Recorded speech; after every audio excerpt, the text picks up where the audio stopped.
আসসালামু আলাইকুম। সবাইকে আমার ভিলেজ লাইফস্টাইল ব্লগে আরও একবার স্বাগত জানাই।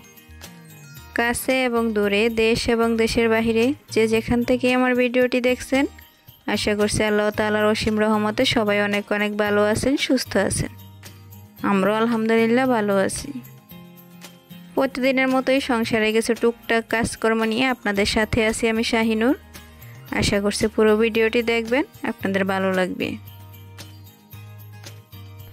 সকালে নাস্তা করে সংসারের কাজকর্ম গুছিয়ে তারপর আসলাম দুপুরে রান্না করার জন্য। আজকে তরি রান্না করব চিংড়ি মাছ দিয়ে, ডিম বোনা আর ডাল। এই তো আমি এখানে তরি পরিষ্কার করে নিচ্ছি, পরিষ্কার করে ধুয়ে তারপর কেটে নেব। রান্নার আগে যদি কিছুক্ষণ সময় নিয়ে সব কিছু কেটে কুটে পরিষ্কার করে গুছিয়ে নেওয়া যায় তাহলে কিন্তু রান্না করতে তেমন সময় লাগে না। খুব কম সময়ের মধ্যে সকাল রান্নাবান্না শেষ করে চলে আসা যায় ঘরে। তো যাই হোক, আমি এখানে শুধু তরি কাটবো না, আজকে যা যা রান্না করব সকল কিছু এক এক করে কেটে নেব। এটাকে আমি যদিও তরি বলতেছি, আমাদের এলাকায় এটাকে বলা হয় দুন্দুল। যাই হোক, কাজ চলতে থাকুক। আর আমি আপনাদের কাছে পুরনো একটা রিকোয়েস্ট আবারও করে নিচ্ছি, যদি আমার ভিডিওটির কোনো অংশে কিছুটা ভালো লেগে থাকে তাহলে প্লিজ ভিডিওটিতে একটা লাইক দিতে ভুলবেন না। আর চাইলে আমার চ্যানেলটিকে সাবস্ক্রাইব করে পাশে থাকা বেল বাটনটি বাজিয়ে দিতে পারেন।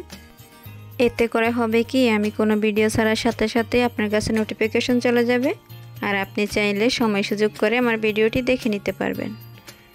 আর আপনাদের ভালো লাগা মন্দ লাগা বা আমার কাজের ভুল ত্রুটি সব কিছু কমেন্ট করে কমেন্ট বক্সে জানিয়ে দিতে পারে।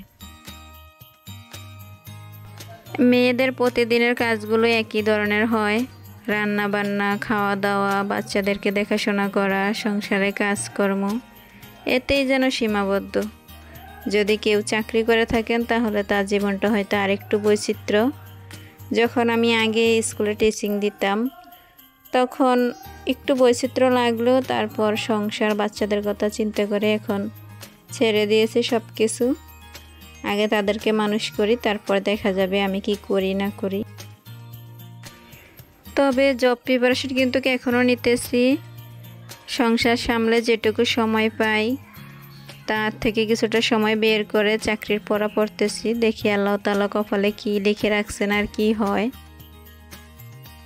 ভালো কিছু করার ইচ্ছে আমার ছোটবেলা থেকেই ছিল, এখনও আছে, ভবিষ্যতে থাকবে ইনশাল্লাহ। তবে সফলতা দানকারী একমাত্র আল্লাহ তাআলা, তিনি আমাকে যতটুকু সফলতা দান করবেন আমি তাতেই খুশি। গল্প করতে করতে ডিম বোনা করা শেষ, এখন বাকি রান্নাগুলোও করে নেব এক এক করে। চিংড়ি মাছ দিয়ে যে কোনো সবজি রান্নার এই পদ্ধতিটা আমার মায়ের কাছ থেকে শেখা। মা চিংড়ি মাছ দিয়ে যেই সবজি রান্না করেন না কেন এভাবেই করেন, তারপরে বাগার দেন। খেতে কিন্তু অসম্ভব মজার হয়। আপনারা চাইলে ট্রাই করতে পারেন, আমার অনেকগুলো ভিডিওতে এভাবে করা আছে। শুধু চিংড়ি মাছ দিয়ে সবজি না, আরও অনেক আইটেম আছে যে সব তরকারি রান্না করার পরে বাগার দিলেও অনেক মজার হয় খেতে। তো যাই হোক, আমার থেকে আপনারা বহুগুণ ভালো জানেন, আমি সীমিত জ্ঞানে যা জানি তাই বলি।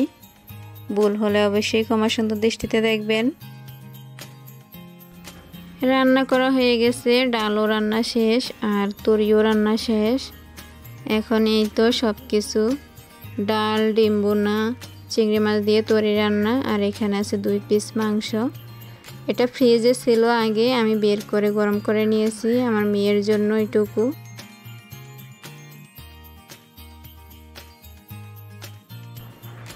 বৃষ্টির প্রতিটা ফোঁটা যেন মানুষের মনে কিছু জানান দেন। যাই হোক, অনেক কথা হলো, কাজ করা হলো, গল্প করা হলো, এবার আপনাদের কাছ থেকে বিদায় নেওয়ার পালা।